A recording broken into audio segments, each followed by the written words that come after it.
5, 4, 3, 2, 1. Blast off. All right, thank you for being here, either in person or virtually, for the stakeholder meeting as we look at the building codes for Nashville and Davidson County and see how we might want to update them. I want to thank Councilman Withers for being here, and I know Councilman Colby Sledge is with us virtually. We're going to have a chance today to hear about some legislation that will potentially update our building codes and explore some of the issues related to that upgrade.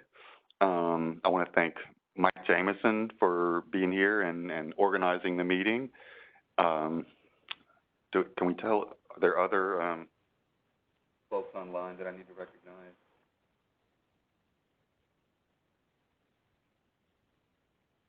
There are several call-in. Several, okay. All right. If there are other council members that are at the meeting virtually or by phone, thank you for participating. So I want to, and so we're going to hear about some of the issues relevant to this legislation, talk a little bit about the timeline for the legislation, have a chance to hear from you all about positives and concerns about the legislation and the update. And so I am Tom Cash, the chair of the Codes, Fairgrounds, and Farmers Market Committee. And Vice Mayor Shulman just a couple of meetings ago did reassignments, and I was fortunate enough, I'm pleased to chair this committee. But the work on this legislation preceded that change, and the former chair of the committee, Colby Sledge, has been working on this legislation and working with the administration. And so I'm going to let him take the lead on discussing it and the work that's been done on it so far, Councilman Sledge and Mr. Jameson. All right, is Councilman Sledge on the call?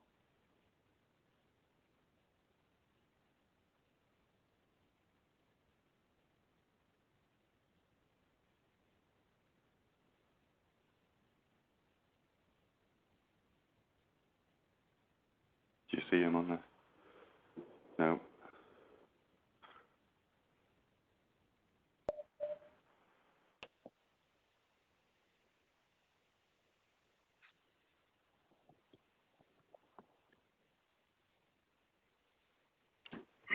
Is Councilman Sledge, are you on the call or on the WebEx? It's got login issues. Okay.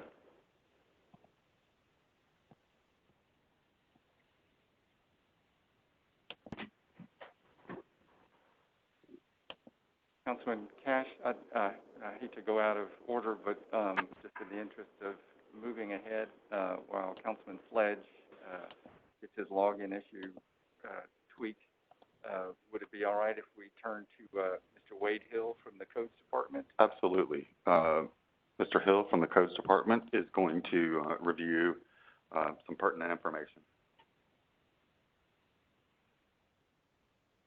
and some of the technical elements. Mr. Hill, are you with us? Awesome. Thank you for being here. This is Justin Southwick. I have a procedural question. Are we trying to identify ourselves as speakers before we speak, since we've got a lot of people who may not know each other?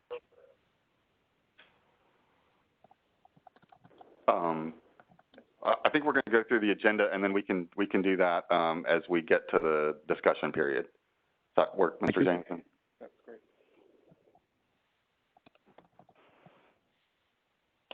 All right, Mr. Hill, are you on the? Yes. Can you all hear me? Yes. Yes, sir. Okay. Well, good. My chore in this event is to let you know what we did prior to adopting or writing up this amendment.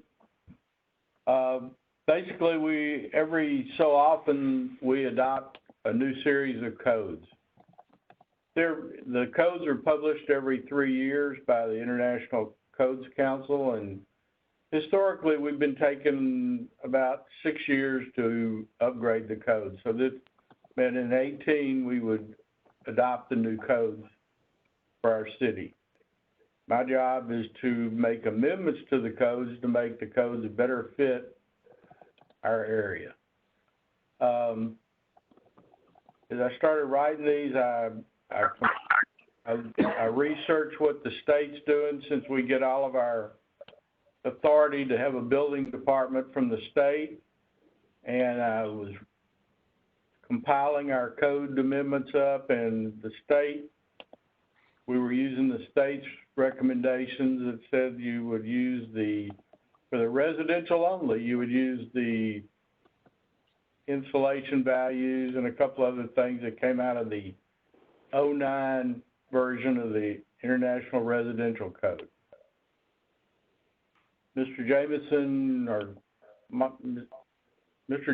contacted us and asked what it would look like if we just adopted the 2018 code straight up for energy and residential, and I made up an ordinance and sent back to him that adopted the energy code for commercial straight up and the residential code using the recommendations of the state. And we presented those to him, and they've been using those two documents for their studies, and that's where we are right now in terms of what I know. Does that make sense? Right. Colby, Yes, it does. Okay. Thank you very much. Any quick questions about that part? We'll come back to questions. Okay, thank you.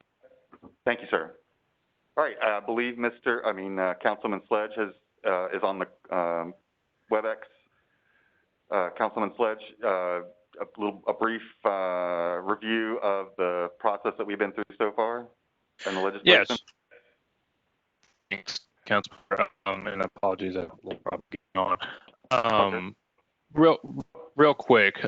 So the background on the legislation, and I think for those who are on the call, Councilmember Cash obviously is the current codes chair. I'm the former codes chair. So we started this process several months ago, and Mr. Jameson did so before then even.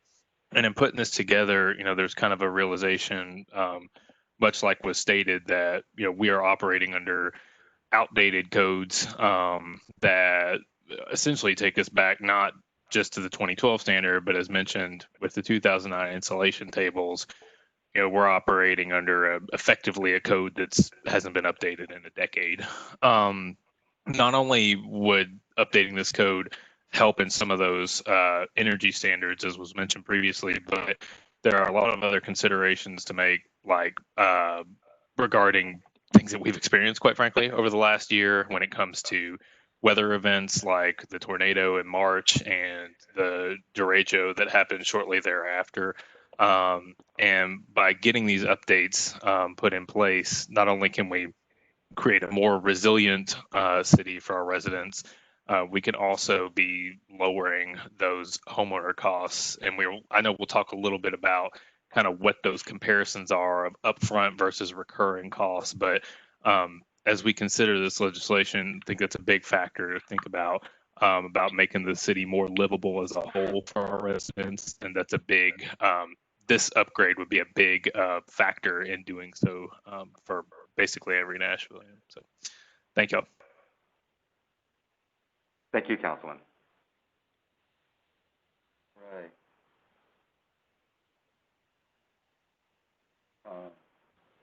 Mr. Jameson, are you? Sure. Thank you, Councilman Cash. Thank you, Councilman Sledge and Mr. Hill. My name is Mike Jameson. I'm going to lower this slightly.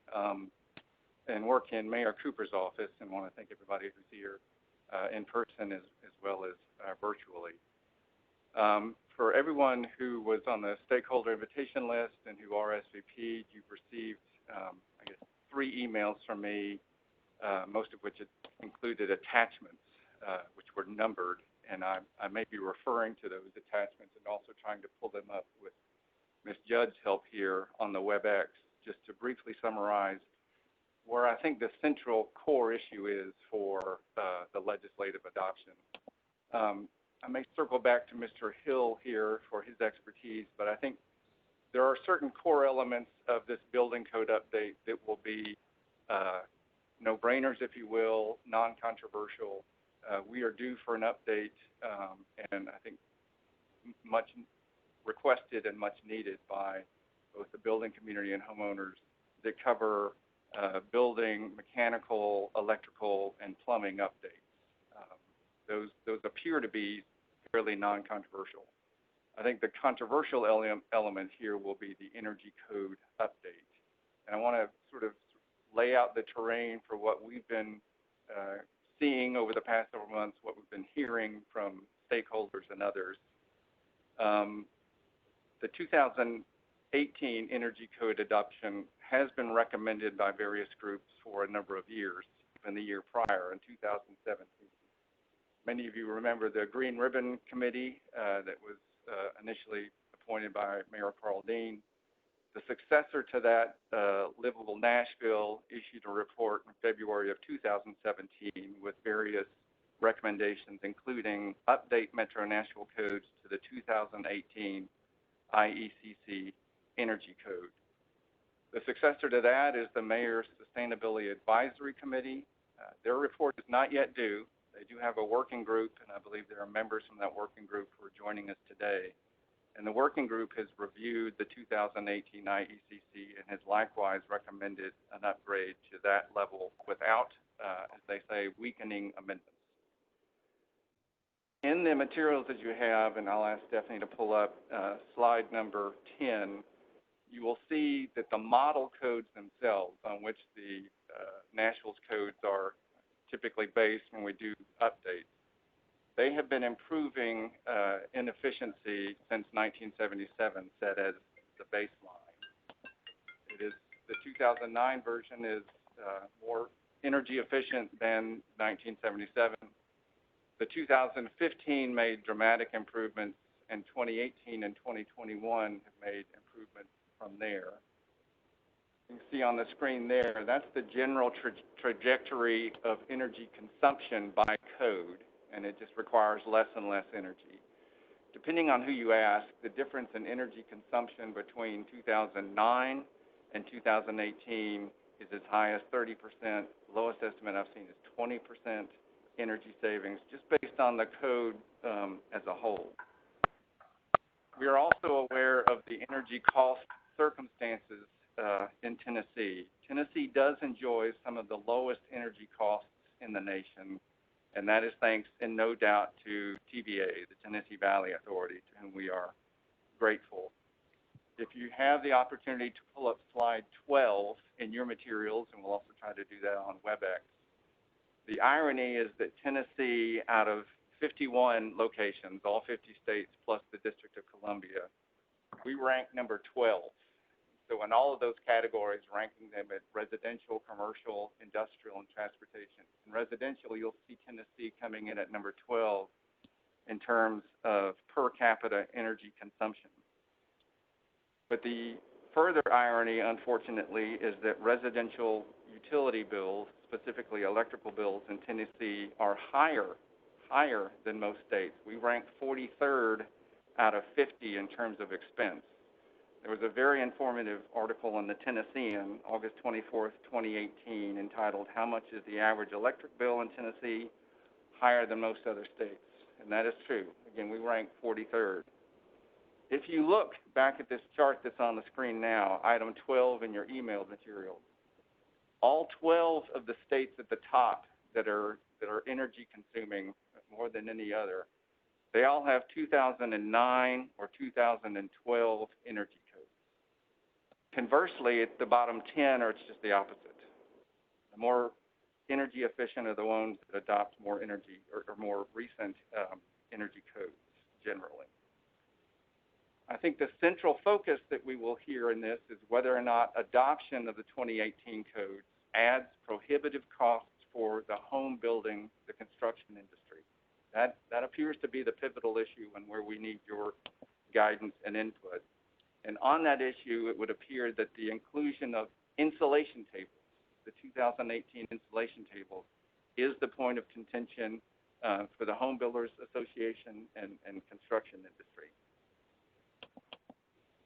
Mr. Tom White is an attorney for the Home Builders Association. He could not be here today, but he has sent some materials that were circulated to you. And without belaboring the point, if I can ask you, item 5 in your materials was a letter that the home builders sent to then Mayor Briley, March 25th of 2019.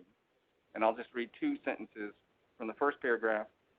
The Home Builders Association of Middle Tennessee requests Metro Nashville to adopt the insulation tables from 2009 International Energy Residential Code when updating its building code this year. They did not update the code that particular year, but that's not a misleading reference that we're taking that under now. Second paragraph, the 2018 insulation requirements add more than $2,504 to the cost of a home in Middle Tennessee.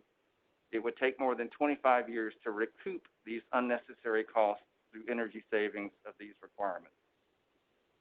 Mr. White had also circulated, and it's also in your materials, the Tennessee Department of Insurance and Commerce through the State Fire Marshal's Office issued their residential rule update, and that's item 6 in the materials that you received. The second paragraph states, the support by the state of the 2018 residential code includes a reliance on the insulation values of the 2009 code. Now, very generically, in response to these cost concerns, those who have advocated for the adoption of the 2018 Energy Code have stated that the utility savings that you realize as a result offsets the increased cost and offsets them for the benefit of homeowners within the life of the mortgage, and depending on who you ask, within a much lesser frequency than that. So this is not by any means an area of expertise for me. We contacted the United States Department of Energy, and they referred us to the outside agency that conducts, by and large, the majority of their research, and that is the Pacific Northwest National Laboratories, or PNNL.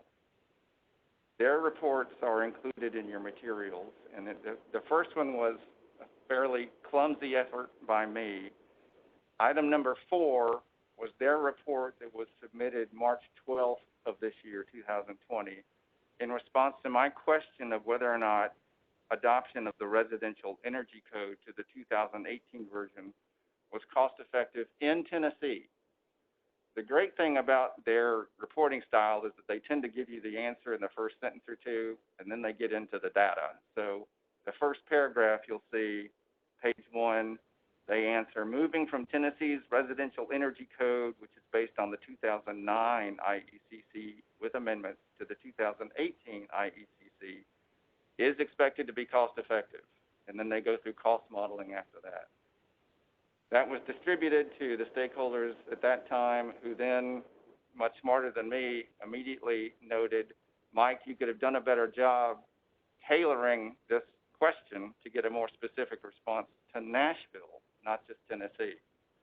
So I made that request to the PNNL, and they came back with a report on March 17th, 2020, as to whether upgrading Nashville's Residential Energy Code to 2018 standards was cost-effective.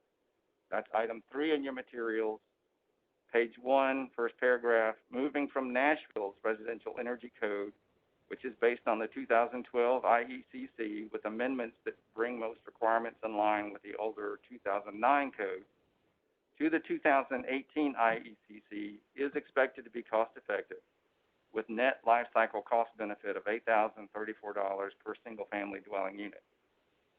Then it was suggested to me one last time, go back and ask them specifically about if you adopt the 2018 Energy Code, but you take out the insulation tables, in other words, go with the 2009 insulation tables, would the PNNL do that study? I was worried about if I was testing their patience, but they agreed to do it. It seemed to have taken them a little bit longer, but on May 1st, 2020, their report is submitted, page 1, regarding cost effectiveness of amending out the 2018 installation tables. PNNL evaluated the cost effectiveness of potential residential energy code for the city of Nashville that amends the 2018 IECC by reducing the ceiling insulation requirements from R49 to R30 and wood frame wall requirement from R20 to R13. The proposed amendments are not cost effective based on Department of Energy's established methodology for analyzing IECC-based codes. In other words, if you substitute the 2009 insulation tables, that turns it from cost effective to not cost effective. They go on to address the $2,500 cost. This was based on the Home Builders Association assertion of the $2,500 number. The change in first cost is somewhat uncertain. Based on 2015 means residential cost data book, the first cost savings for the amendment could be as low as $1,015. PNNL has seen other estimates that could be as high as $2,500. The latter would assume, among other differences, that the builder does not take advantage of the additional strength offered by 2x6 construction to limit the number of wall studs by building walls at 24 inches on center. In other words, they are taking the 2,500 just on faith. Their own determination is 1,000, so they use an average of the two. But the 2,500 is a number that I would like to have your insight and further discussion on. More locally, we have seen most recently from E3 Innovate PLLC, they have done sample energy modeling analysis, again using the $2,500 as a given cost increase. E3, page 11 of their materials, this is item 9 in yours. E3 Innovate did a simple energy modeling analysis to estimate the energy cost savings between 2009 and 2018 IECC for a 2,000 square foot single family home. From our simple energy modeling example, we found that homeowners can expect to see energy cost savings of roughly $280 per year. Using the Home Builder Association's 2,500 incremental cost figure, this equates to a 9-year simple payback period. The calculation does not include factoring future increases in energy costs or inflation, which would further lower the SPP. That is a very thumbnail, 35,000 sketch of the fiscal debate that is here and where we would welcome your input and analysis. I do want to acknowledge that we are, at least in this portion of the discussion, we are not yet focused on the environmental portion, and that is extremely significant. And I know that when you see typical media reports of carbon emissions, there's typically a photograph depicting a traffic jam, and that is an element, but by far, by a significant margin, the larger emissions in Nashville and in Tennessee are from our built environments more so than vehicular. And that is a significant component to this, but what we've seen over the last several months is that the debate here appears to be on the fiscal component. And with that, I will conclude my remarks, and I believe with Councilman Cash's and Councilman Sledge's indulgence, I think their primary interest, and hopefully for the next hour, that we can hear from you and get your comments and insights and go forward. Thank you. All right, sounds good. Thank you, sir. So yeah, there was a suggestion that we have everybody introduce themselves. Do we want to do that? I know that the folks in the chamber don't have microphones at their desk, but they could come up and introduce themselves at the mic up here. No, the suggestion was just before you speak. This is Justin Southwick, that you just identify yourself as the speaker before you speak, so we know who's speaking. Thank you. Oh, I gotcha. Okay. All right, sounds good. So yeah, if you could identify yourself and maybe, since folks don't know some folks might not know each other, kind of identify your role in Nashville or your interest in the legislation. All right, so let's start with feedback and see what questions there are as well. And are people able to unmute themselves? Okay. All right. That was Justin.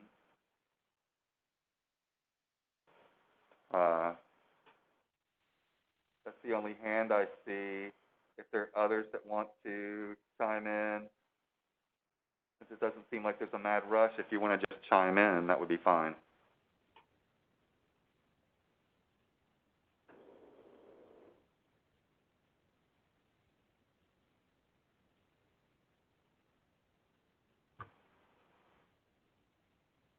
Anyone?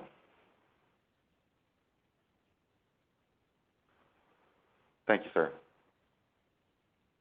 Hi, my name is Jeff Middlebrooks. I'm a residential construction expert with 15 years experience with energy codes and also just the built environment, specifically the quality of the built environment. I appreciate you guys hosting this meeting and given the sincerity that it deserves. I think one thing that's important as we kind of discuss the fundamentals and the economics, which is really kind of laid upon a foundation of uncertainty.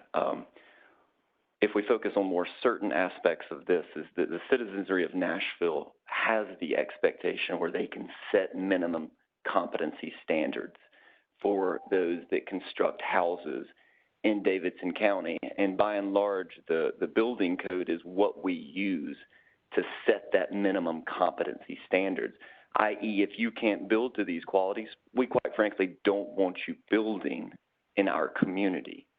I think by the continued further diminishment of these building codes, we open the door where we create an environment where we actually encourage our worst performing builders to thrive, i.e. those builders that really want to build a quality house, care about the long-term value proposition.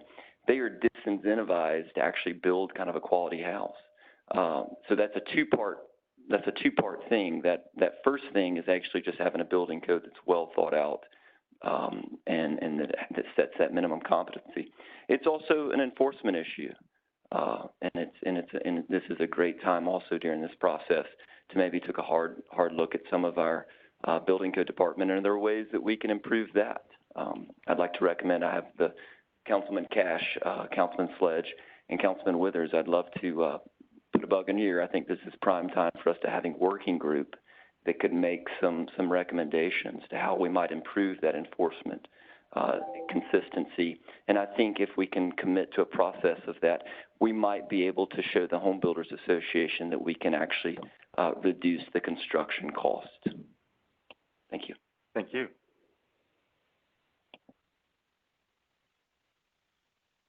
All right, next. I'm looking for hands on WebEx. If somebody would prefer to put a hand up, and I can call on you either way.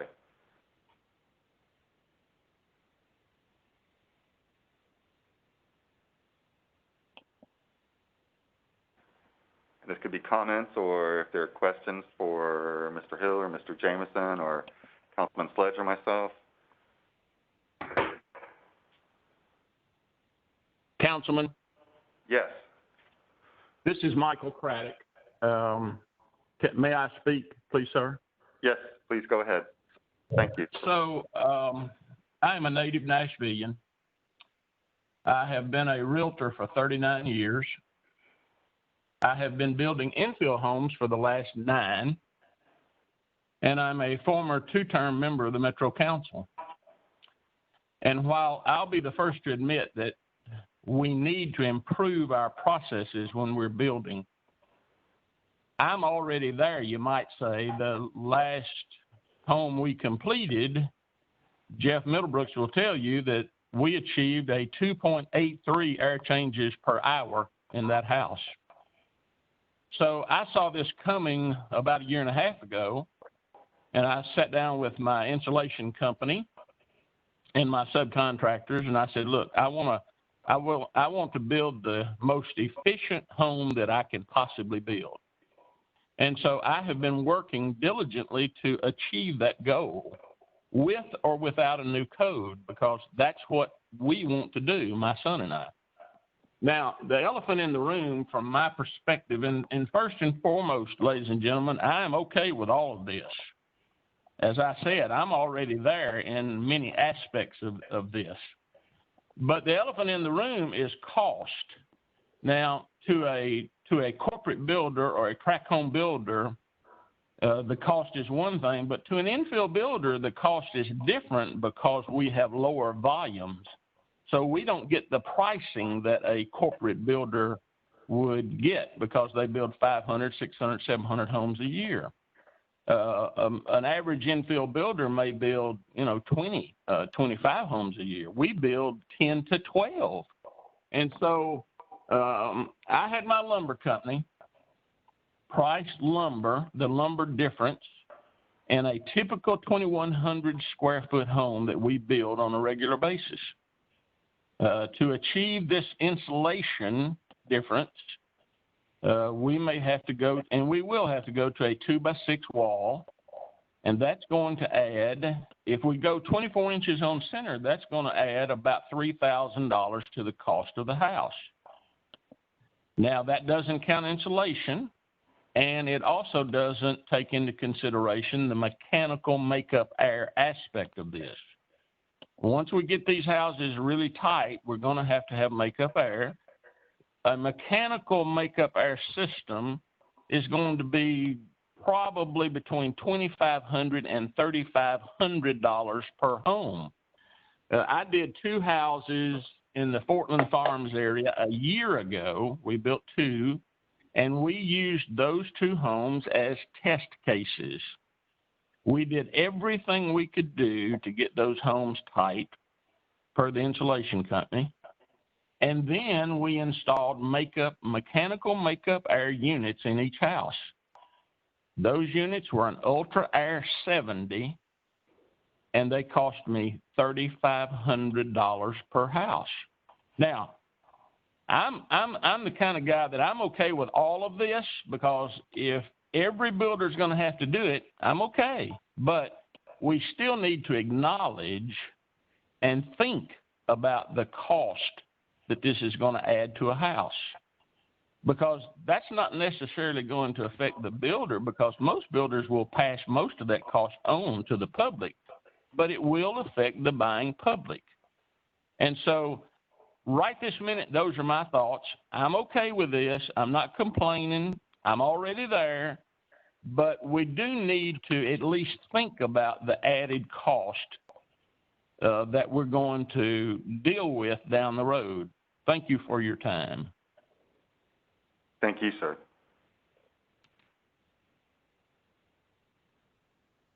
All right. Next.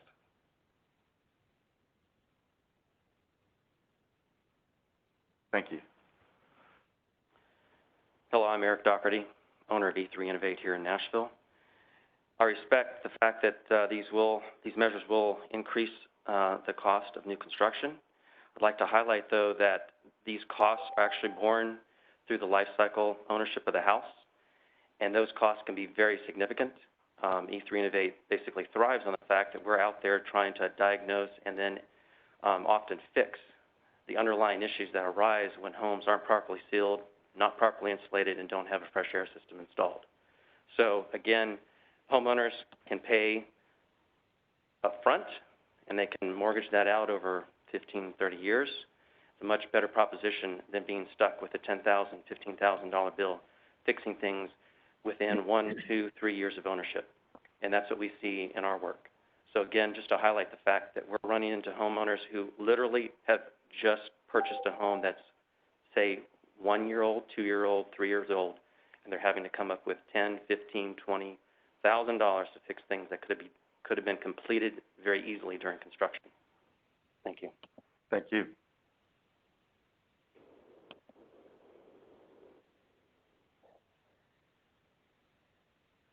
Hi, I'm Ryan Nichols with Green Home. I've been building in Nashville for almost 15 years. I'd just like to say that I definitely support everything that is being proposed here with adopting the 2018 code with no energy efficiency exclusions. Two of the reasons that I've not seen mentioned yet are that we're looking at this as talking about the first 25, 30 years of the home, but I'm working on a house in East Nashville right now that was not built very well on a very good foundation to begin with. It's been there for 100 years. you know, I hope that the houses I'm building today are still around 200 and 300 years from now. So while I understand that builders are justifiably concerned about the upfront cost and everybody wants to know who's going to be bearing that, is it going to be the market or the builder or the buyer or the builder? I do think it's fair to argue that we're looking at improvements that are going to be around for 100, 200, 300 years down the road. And we only get one shot at doing that when we build a house. We can't easily go back and make our walls thicker 50 years down the road. Also, I'd just like to mention that one of the ways that the air change per hour is going to be achieved is through superior flashing details in the exterior envelope of the home. And there is no doubt that a lot of the failure that we see in these homes to, 1, 2, 3 years after they've been built is due to improper flashing of the exterior envelope. And this code will force builders to pay closer attention to how they're sealing out their penetrations and just improving the overall quality of the house. Thanks. Thank you.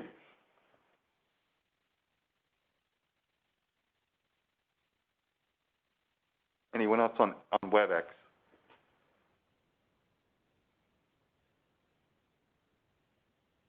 Mr. Southwick, I still see your hand up. Do you want to speak, or was that from before? No, it's some glitch. Sorry, I'm not trying to put my hand up. Sorry. No worries.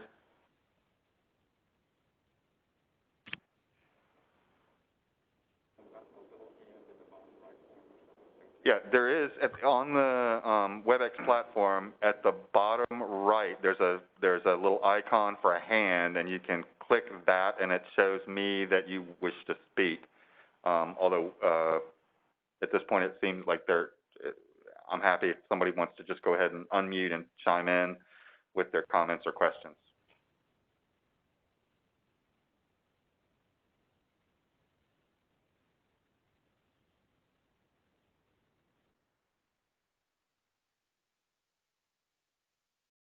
Yeah, this is Leslie Herman. I'm from E3 Innovate. Can you all hear me? Thank you. Yes. Yeah, thank you. In terms of the cost, kind of doubling back on what Eric mentioned in terms of the upfront cost that homeowners have to front when faced with home challenges within the first few years. Not only are they facing challenges with the home, some of them are facing challenges with their health. And that's also a cost that can be avoided when we build healthier homes.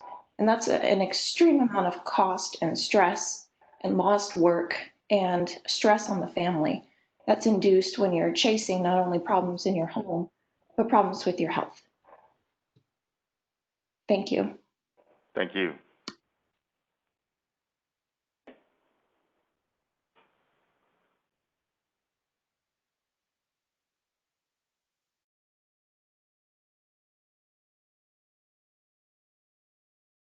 Anyone else? This is Justin Southwick. I'll ask a question Okay. to Mr. Craddock, actually. I remember Terry Cobb and his, processes and working with builders and trying to understand, what would be the challenges to implementing this. And what I'm hearing from Mr. Craddock, if he'd be willing to respond, is, he seems like he was able to get there quite, and this is setting aside the 2x6 comment in the mechanical ventilation, of which he's already also possibly, figured out how to do that. So from a purely implementation standpoint here, I know Mr. Cobb in the past, in Wade Hill's role, had, thought about phasing things in only because he wanted to give the industry a way to improve their skills. If Mr. Craddock would be willing to comment on how much of a learning curve this was and whether he sees that as an impediment with other builders. I'm trying to remove the impediment by my comment, but I was hoping Mr. Craddock could give an unbiased version of that. Well, I can. Mr. Chairman, may I respond? Yes, please. Go right ahead. So I am 64 years old. As I stated earlier, I have been a realtor in this town for 39 years, and to survive in the real estate business, You have to continually learn. You know, I told a realtor yesterday that the first contract that I had in 1980 was 1 page front and back. Today it's 25 pages. So to survive in the real estate business, you have to be intentional. You have to go through many paradigm shifts to learn to be successful. So that comes naturally for me. I want to build the very best house that I can build. I want that home to last. And so just like Ryan Nichols said, I want my homes to last. This, you know, I tell buyers, this is not just a home to me. It is a work of art. And I want it to be as precisely perfect as I can make it when I sign my name to it.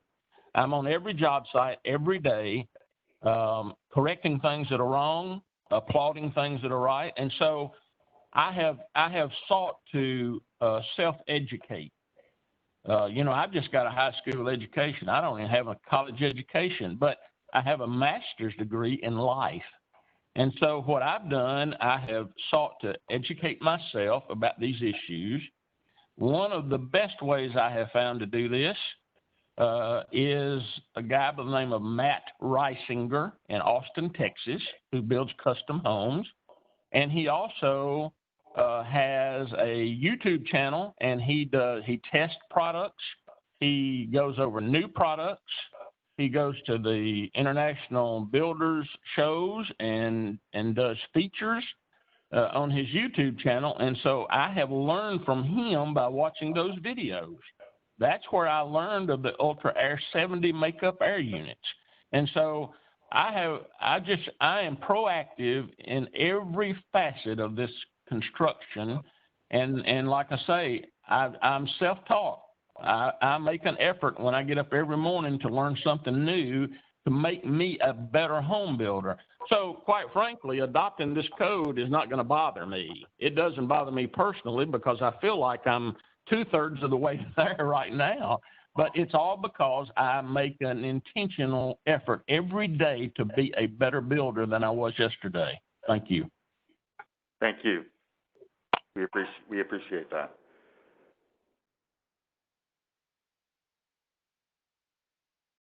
All right, anyone else? This is Amanda Garcia, and I'm one of the co-chairs of the Green Building Subcommittee of the Mayor's Sustainability Advisory Council. I'm also the state director for the Tennessee office of the Southern Environmental Law Center. And I wanted to just follow up on a couple of really good points that have been made. First, I believe Mr. Jameson mentioned the recent state decision to adopt the 2018 code that leave the 2009 insulation tables in place. And I wanted to just provide a little bit of context for that decision. The state law allows jurisdictions to opt out of adopting the state building code entirely. It also allows jurisdictions to adopt stronger, more recent codes. So I think my read on what happened with the Department of Insurance is that they were concerned that some jurisdictions would opt out of adopting building codes entirely if they went to a more up-to-date standard. I don't think we have that concern. I hope we don't have that concern in metro government. I think the recent tornadoes have taught us that we definitely need building codes. And in fact, we probably need stronger building codes across the board to better protect ourselves as we move into a period of more intense climate events. So I just wanted to provide a little bit of context around the difference between the decision at the state level and the decision here in Metro. We are free to adopt the more recent, stronger code. And then second, I wanted to follow up on the good points that have been made about upfront cost versus the cost of the improvements over the home's life cycle. And some of the recommendations that our subcommittee are making include increasing and improving the information that's available to homeowners when they purchase a house.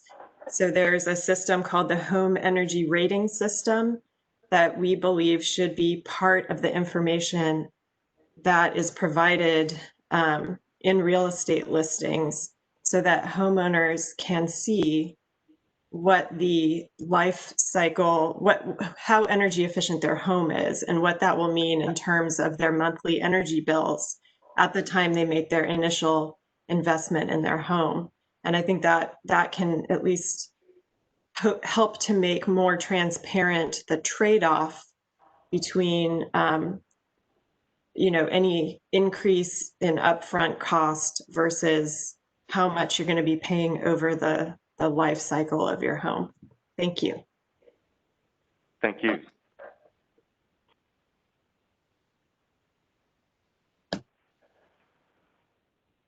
Next, who would like to speak up next?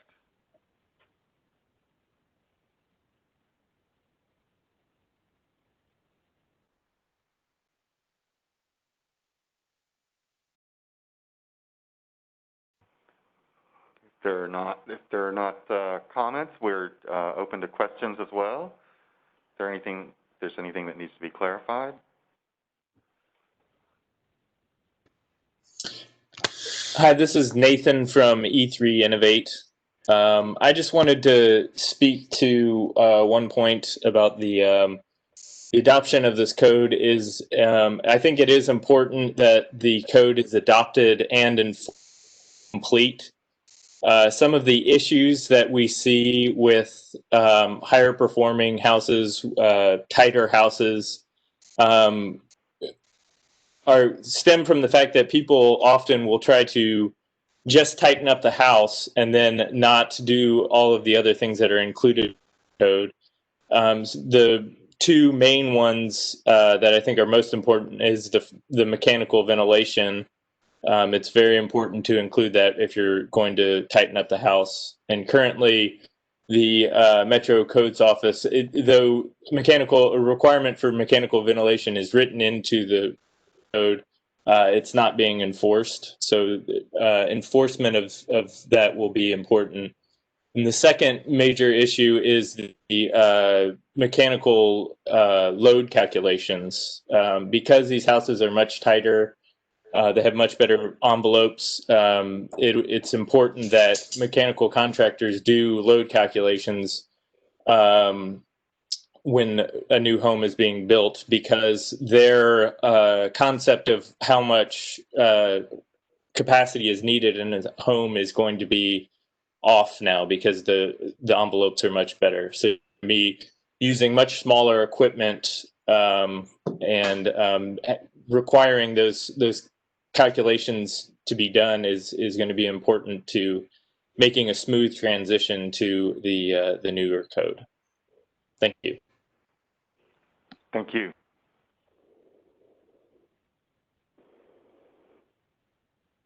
Councilman Cash? Yes. I have a question. I know I should work the other way around, but I would just sort of put this out on the table, and I apologize in advance to the person who sent this suggestion. I don't recall the name, but it was in response to one of the invitations. And essentially the suggestion was, could there be essentially adoption across the board, but with a 6-month trial period to see if this is feasible for the home building community and others. And Wade, I'm worried that may weigh more heavily on your office than anybody else's if you think that could be a feasible approach here.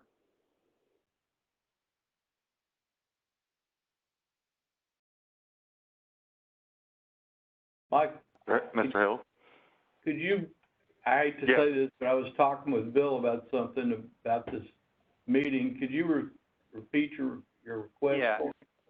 Absolutely. I probably needed to repeat it even for those who heard it because I'm not particularly eloquent. But we had gotten an email from one of the invitees, and I'm apologizing. I'm not able to pull it up. But someone was suggesting the possibility that could you adopt the code, just 2018 across the board, no removal of tables or no adoption of earlier tables. Just adopt it wholesale, but do it on a 6-month trial basis. In other words, would it be feasible for the codes department to go back were there to be any significant concerns realized in a trial period? I've never seen that done in a codes adoption, and I suspect it would not be workable, but I was just wanting to discuss that suggestion that was made by email. Just off the top of my head, I don't know how we would evaluate it. Yeah. I think it's interesting that that's being brought up in the fact that Terry Cobb used to always say that a code complying house is really, our building is actually the least that we should allow. And, you know, you can build whatever kind of house you want. You can make it as tight or as insulated as you would like, but I think we have to look at the overall cost and whether or not it's applicable across the board, so to say. I don't have any opinion on this. I'm just, as I've told you before, that I'm an enforcement arm. But we've always looked at the code as being one that from the least expensive home to the most expensive home everybody could use. So I'm not trying to wade off into any deep water there. I'm just... Hey, Mike, this is Bill Herbert. Hey, Bill. For purposes of our listening audience, can I say Bill Herbert is the director of our Metro Codes Department? Yes, thank you. Hey, listen,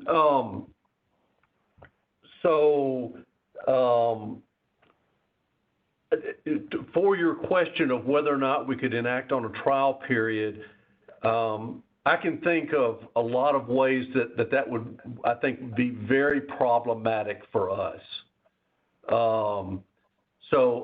You know, without getting way into the details, I can just see that would be very, very difficult. I think it's a good suggestion, but just from a practical standpoint, from a implementation standpoint for the department, I think that would be very difficult. And let me also just kind of state the obvious here is, and Mike, I think you addressed this at the very beginning, and that is that we're proposing to adopt the 2018 codes in lots of different codes. We're talking about, you know, the mechanical, the plumbing, the building.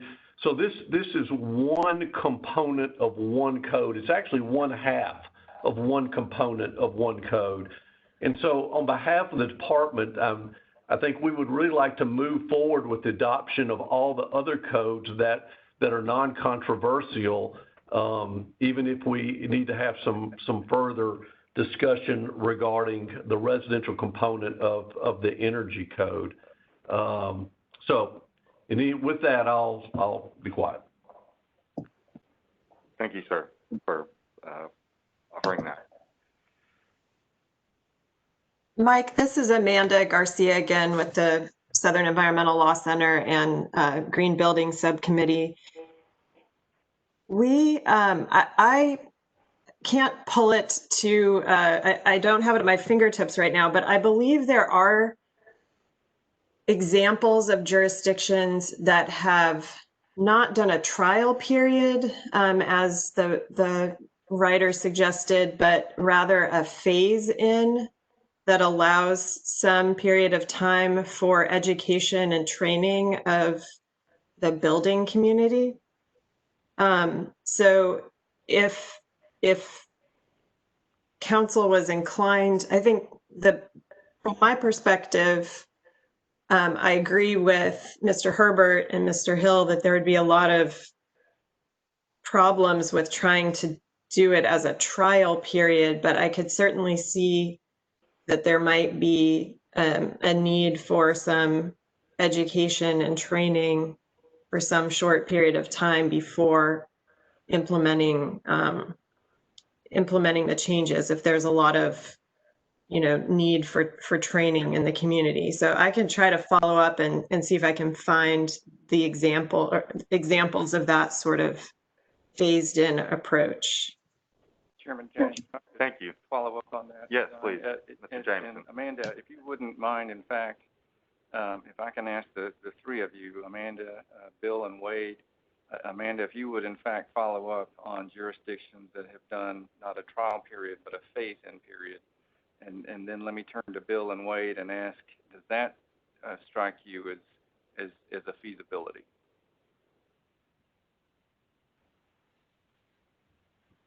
Mike, we'll certainly entertain anything. So having that information, it's better to have that information than to not have it. So we would appreciate getting that information so we could analyze it.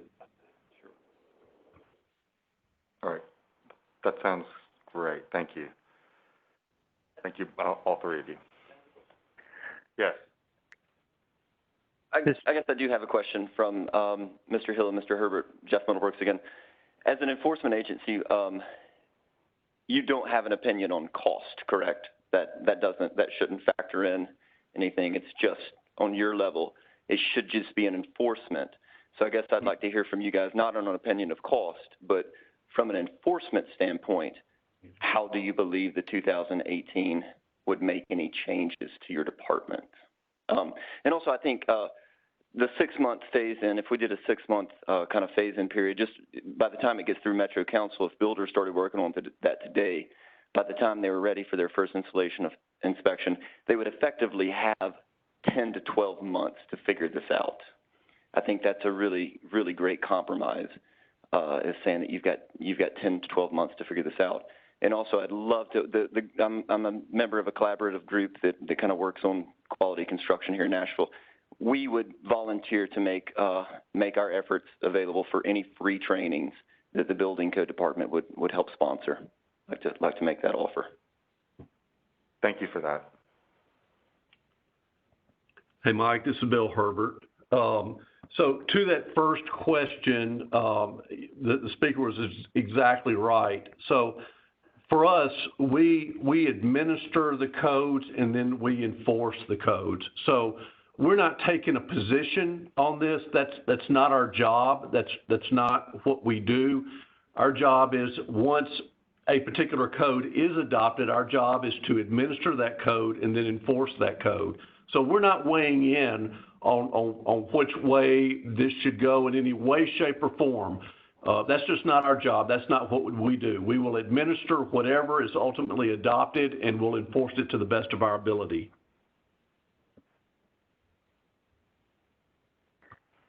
Thank you. This is Justin Southwood. Yes. If I'm not interrupting anybody, I am a lead for homes green raider here in Nashville and surrounding county. What that means is I go in the beginning and help design a very high performance home, of which I'd consider this move forward, being a kind of a minimum standard for a high performance home. And then I come in later and inspect it all. And so I have the experience of seeing where intentions were good in the beginning, but then by the time the thing is built, if things were missed in the process, or if the design or intentions weren't good in the beginning, or didn't meet this standard, it's very difficult to go back. And I'll bring up Terry Cobb again for a third time here. He probably didn't think he'd be talked about this much this morning, but anyway, another thing I remember about his process was he said, Justin, guess who the second largest builder in Nashville is? And I didn't know. And it was SELF, S-E-L-F, meaning self-builders. And I don't know if that's still the case now.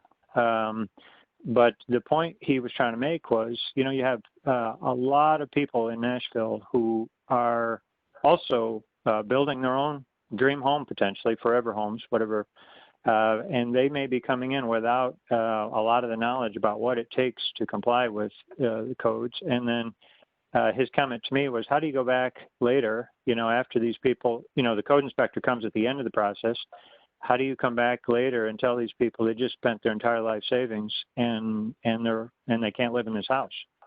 So the suggestion about the phase-in period coupled with the free trainings that Jeff just volunteered for, his organization volunteered for, I think that if we were able to record all those and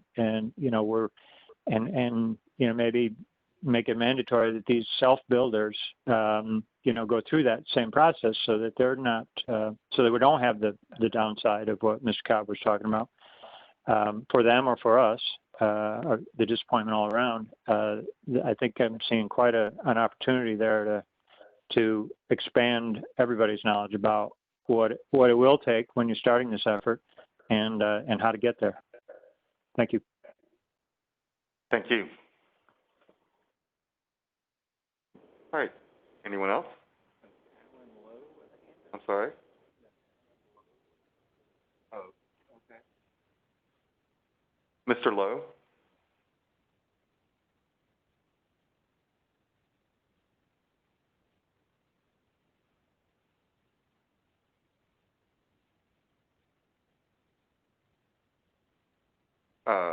Alan Lowe, Mr. Lowe, would you like to speak?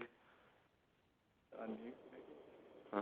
Someone to unmute? Yeah, you need to unmute and then jump right in.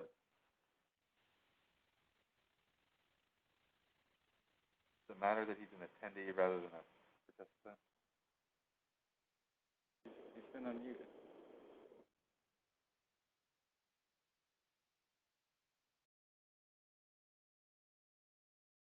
Mr. Lowe, are you there?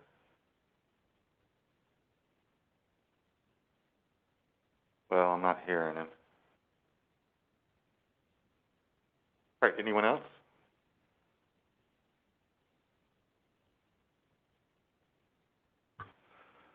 Councilman Cash, just yes. If nothing else, to fill dead space. I know at the end of this meeting you would generally talk about typically the where to go from here, sort of the legislative right. timeline. Mm-hmm.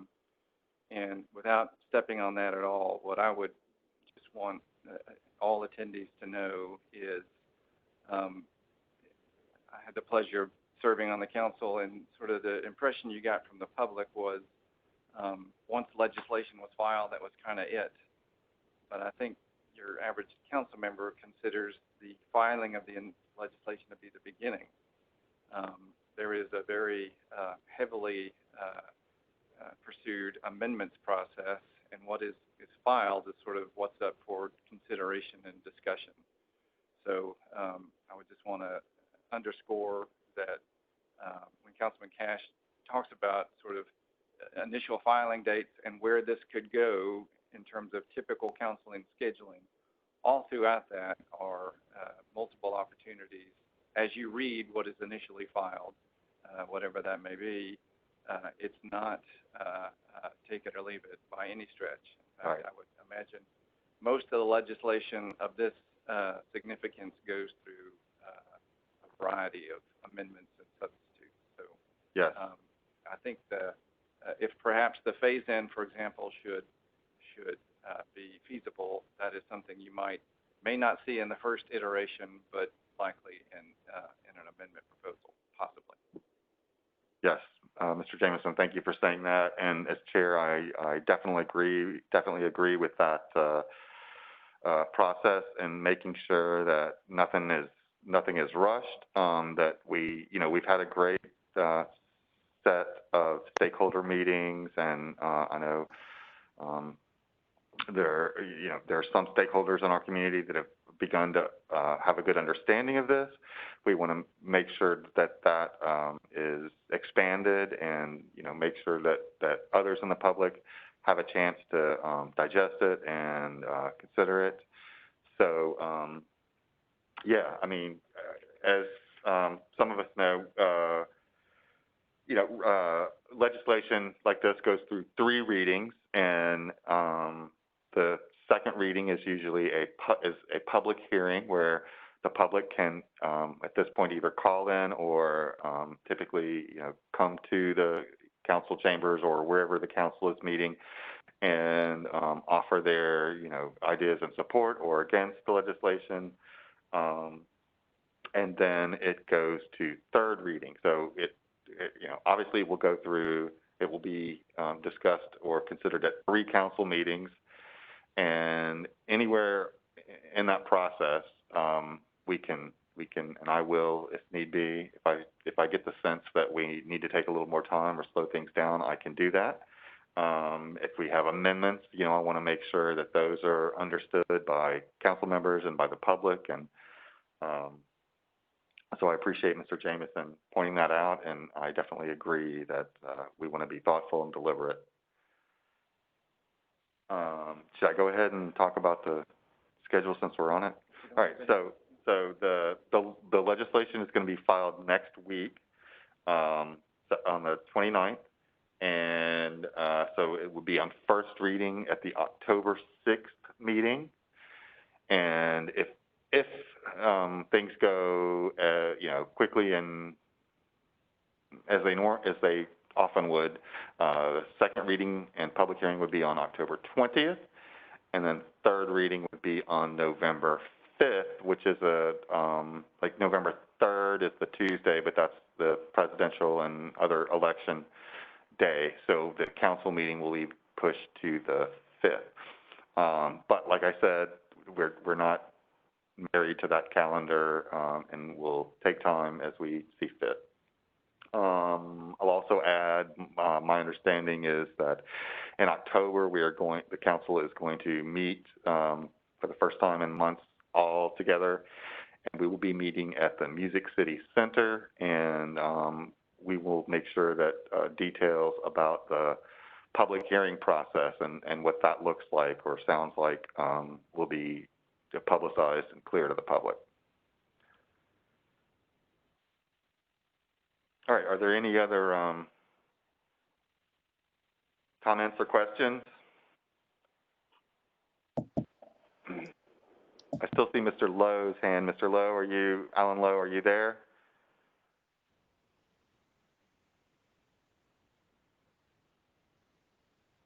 All right, I apologize if the technology isn't working to let you comment or question. Okay, is it open now? Yes. Oh, finally. Sorry, Mr. Chairman, thank you. Just briefly, I'm Alan Lowe. I'm an architect and project manager with Moody Nolan. And first disclosure, our firm basically only does commercial and institutional work. We do not do single family or duplex, which it sounds like that's your discussion today. I will comment that in 1996, I designed and built my own home, which at the time would have been considered super insulated.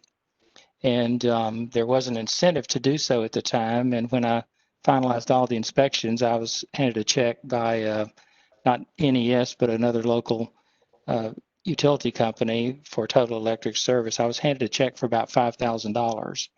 And that was a big incentive to do so. And while I've had a lot of things that I would have done differently about the house, the extra insulation was never anything I thought would be a concern that I would not do again. And one thing I ran into at that time, just briefly, was the house was so well insulated, it's relatively small. The mechanical equipment was not even really available to handle such small loads, but that's not the case today. It is available, and you can handle super insulated houses with those. And anyway, that's all I would share. But thank you for your time. Thank you for your time.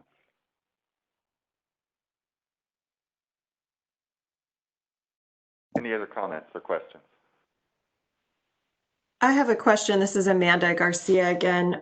Are you wanting us to, are we focusing this conversation primarily on the financial perspective, the fiscal impact because there are obviously a lot of other issues feeding into the subcommittee's recommendation around adopting the 2018 code without amendment. And I just didn't know if you wanted us to address any of those other points in this discussion. I'm happy for you to do that. No, Mr. Jameson? Yeah, absolutely. I did not mean in any way to suggest that the fiscal concern alone should hijack the conversation. I acknowledge that there is perhaps even greater incentive on the environmental side of these, and I know that's been given short shrift in this conversation only because that seemed like the only thing that was causing any division in this among folks, but would welcome your environmental discussion. Yes, please. Okay, great. Excuse me, I'm losing my voice.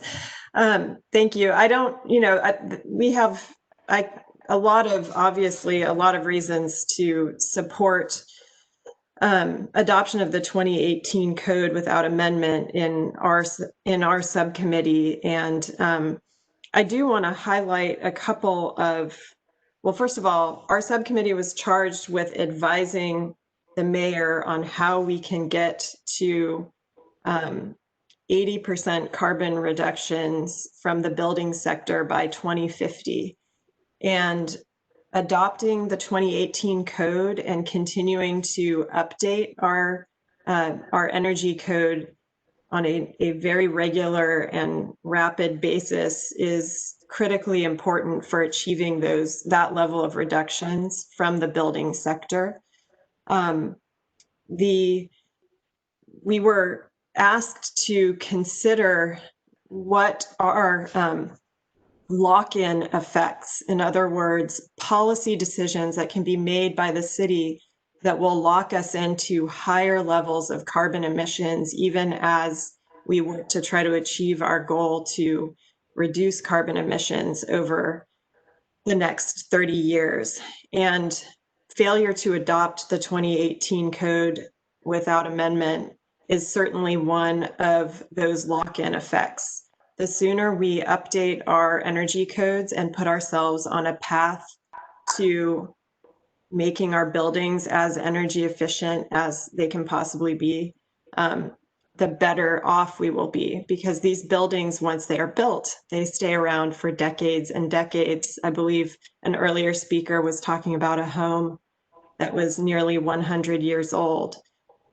We obviously love our historic buildings in Nashville, but we want our new construction to be as energy efficient as possible in order to prevent those lock-in effects, those locked-in carbon emissions that are going to continue to be problematic for the decades to come as we work to reduce our carbon footprint.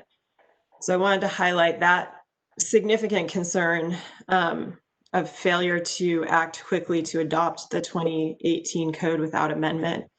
I also wanted to bring up something that I think ties into the fiscal impact and goes back to that question of the upfront cost versus the cost over the lifetime of a home.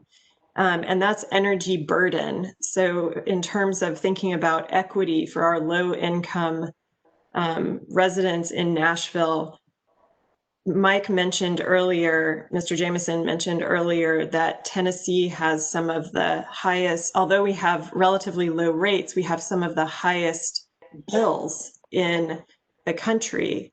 And that is an issue of energy burden, especially when you are a low income homeowner or renter and you have an inefficient home and therefore are facing higher energy bills every month. We've obviously seen that come into dramatic relief during the pandemic as people did not have as much access to employment, and thankfully our utility has, at least for a while, suspended disconnections and supported various ways for people to pay their bills. But it's a problem not just in the pandemic, but every day for a lot of families in our community. And so having a baseline more efficient homes will also help, I think, over time to reduce that energy burden for our low-income families in Nashville. I think there are lots of other great reasons to adopt the 2018 code without amendment, but I will leave it there and hope that perhaps some other stakeholders will raise some other environmental or policy reasons to adopt this code. Thank you. Yes, sir. One last comment, Eric with E3 again. Two things. One, I completely agree with the former speaker that the environmental aspects of this are very, very important. I would also remind us that even those with means are facing significant energy bills. Just yesterday, we did an audit on a home here in Nashville with energy bills of upwards of $1,000 a month. Completely unnecessary. We face similar audits with new homeowners who are easily in the $8,000–9,000 range a month just for electricity. That's completely ridiculous. And when times are good, those clients can pay those bills. Those then get broken into two camps. One that care a little bit more about the environment per se and want to reduce their carbon footprint so the $1,000 bill isn't acceptable from that standpoint. Two, straight economics play in when we go through a crisis like we've been through and people start to recognize that $1,000, which wasn't a big deal a year ago, actually is a pretty significant portion of their monthly family budget, and they start to ask questions of how they can reduce that. It's a lot more difficult to do that after construction. So again, we'd like to just, again, understand that those with less means do face an energy burden. Those with means, even then, in these times when they have high energy bills, are actually looking at how to reduce those. Second thing that I'd like to finalize on is that we live in the most litigious society in the world. We come across a lot of clients with means who are frustrated with their home, not just energy bills, the overall performance. We'll just categorize as performance, which has to do with the energy consumption, but also the indoor air quality, all that wrapped together, we call it just kind of home performance. And oftentimes they say to me, who do I need to talk to? And many of them are attorneys. And they say, who do I need to call? Do I need to call the mayor? Do I need to call the councilman? Who do I need to call?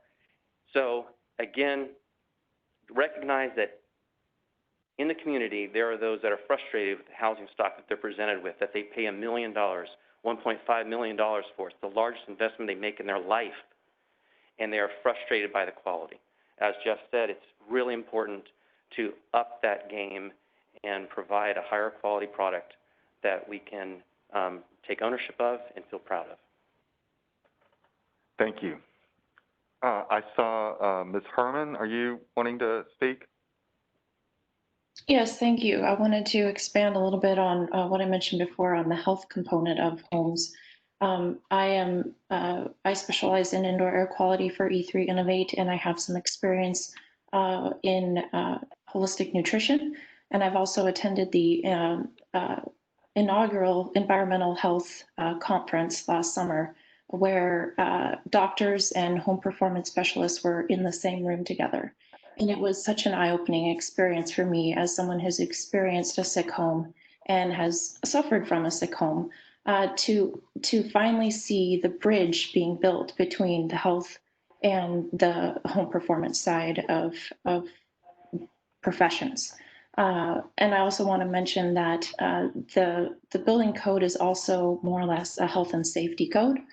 We recognize building codes in the past as being designed for fire safety and physical safety. The depth of stairs is an important factor, for example. But when we consider the indoor air quality component, and air being an essential nutrient, just as water and healthy food is, we need to understand what the lack of home performance can do to the quality of our indoor air. And that is mold. It's radon in this region where radon is very high.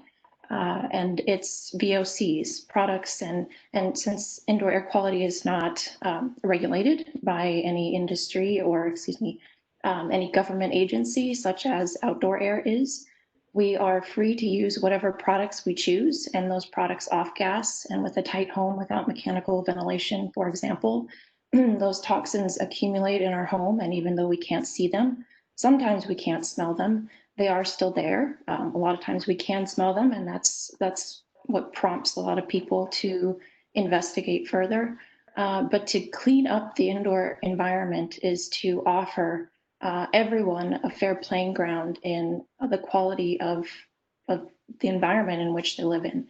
And you know, the fish are only as healthy as the river that they swim in. And so the people are only as healthy as the environment in which they live. And we're spending much more time in our homes. We're learning from home, we're working from home, we're playing from home, and those homes should be as healthy as they can be. It's about 25% of the population who are susceptible to mold genetically. It's a condition called chronic inflammatory response syndrome. And I work with a lot of those individuals at E3, and I, being one of them, understand the frustration and the cost associated with having to deal with mold exposure. Personally, I spent $7,000 out of pocket 1 year dealing with my own health issues related to mold. So it adds up very quickly, and it's very frustrating. And if we can build a higher quality home, we are providing an environment for many, many, many people to avoid pain and suffering and a lot of out-of-pocket expenses. So thank you for allowing me to share my experience. Thank you. Mr. Southwick, I see your hand. Is that, you want to speak again, or is that from before? Sorry, from before. Sorry.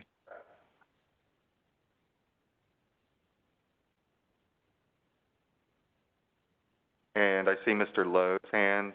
Is that, Mr. Lowe, is that from before, or do you want to speak again? That's from before. Okay. All right, thank you. Anybody else? We are kind of coming to the scheduled end, but I would want to cut anybody off if you got something to say or add or ask.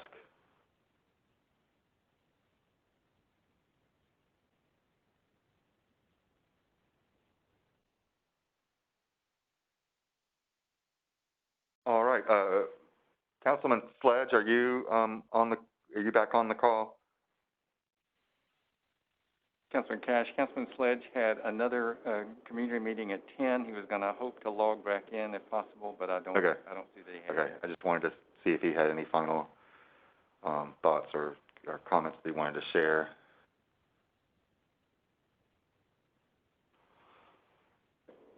Mr. Jameson, is there anything else you want to share? Just thank you. Yep, we really appreciate, this has been great feedback and a great discussion, and we really appreciate you all taking the time to not only be here, but also you were given homework, and obviously that was done, and the comments were thoughtful and educated, and I think it's given all of us a better understanding of what's at stake here. And thank you, Mr. Jameson, for organizing, and Stephanie, thank you for making sure that we could connect with folks. And unless there's anything else, we will adjourn. Thank you very much. Thank you.